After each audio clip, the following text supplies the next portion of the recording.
پاکستان کے ارد گرد حالات تیزی سے تبدیل ہو رہے ہیں. امریکہ نے پاکستان کو فوکس میں رکھا ہوا ہے. اب اسامہ بن لادن کے مارے جانے کے بعد ایمن الظواہری کا نام بار بار لیا جا رہا ہے. پاکستان کے اوپر عملی طور پر عسکری پابندیاں بھی عائد کر دی گئی ہیں. کیا یہ ہماری پولیٹیکل ڈیبیٹ کا حصہ ہے یا نہیں ہے؟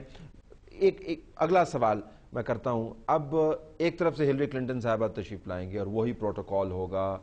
اسیوم میں کر رہا ہوں کچھ بھی تبدیل نہیں ہوگا اگر ہم پرانا ریکارڈ کے اوپر جائیں.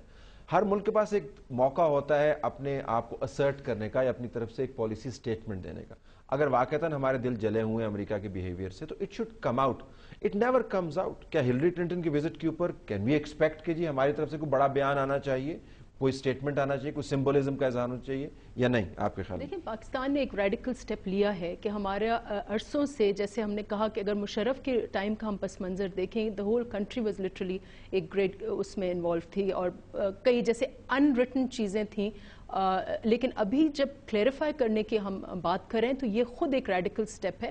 اینڈ ڈیفینیٹلی جو امریکن ابھی پالیٹکس چل رہی ہے, اسپیشلی پالیٹکس جو ہم نیوز پیپرز میں دیکھ رہے ہیں کہ روز ایک نئی چیز پاکستان کو آپ پھینک رہے ہیں کہ پاکستان ایک ملائننگ چل رہا ہے جس میں کوشش کی جا رہی ہے. And therefore I would warn my colleague کہ ہم سول ملٹری ریلیشنز کی اس وقت نہیں بات کریں, کیونکہ اس وقت جو گیم چل رہا ہے وہ یہ ہے کہ ہم سپلٹ لے کے آئیں سول ملٹری ریلیشنز میں, اور آرمی کو سپریٹ کیا جا رہا ہے کہ آرمی جو بھی اٹیک کیا جا رہا ہے وہ آرمی کو الگ کر کے کیا جا رہا ہے. And I think it will be counterproductive because اس وقت جو ہے وہ قوم آرمی کے پیچھے کھڑی ہوئی ہے. تو بہت کلیئر میسیجز امریکہ کو گئے ہیں. سب سے کلیئر چیز یہ ہے کہ آپ کے جو انٹیلیجنس سسٹم ہے یا اسٹرکچر ہے اس کو اور گورنمنٹ کے بیچ میں ایک کلیئر اگریمنٹس ہونے چاہیے جس کے تحت ہم جوائنٹلی آپریٹ کریں. تو یہ ایک بہت ریڈیکل میسیج امریکہ کو گیا ہے. بہت اچھا ہوتا اگر قوم جو ہے آرمی کے آگے کھڑی ہوتی, لیکن اس کے لیے پھر پالیسی فارمولیشن میں بھی تو آپ کو تھوڑا سا آگے آنا چاہیے نا حسن اقبال صاحب. یہ اچھا ہے کہ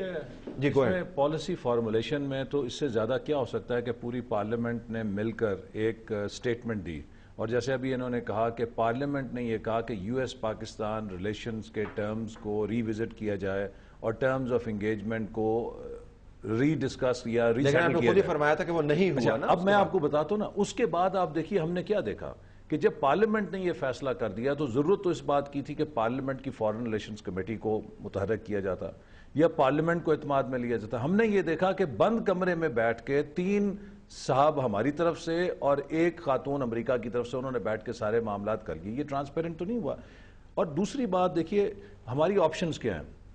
ایک آپشن یہ ہے کہ ہم امریکہ سے بغاوت کر دیں جیسے کہ اس وقت جماعت اسلامی اور یہ لوگ کرتے ہیں, ایک وہ راستہ ہے.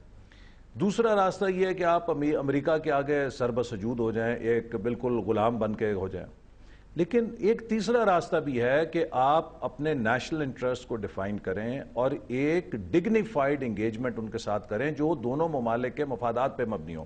اب ہمارے جو لوگ کہتے ہیں جی کہ بالکل بریک کر دیں, میں ان سے یہ بھی سوال کرتا ہوں کہ پھر بتائیں کہ $8 ارب کی آپ کی کاٹن کی ایکسپورٹ بھی جاتی ہے امریکہ میں, اس کے لیے کوئی متبادل منڈی بھی تجویز کر دیں.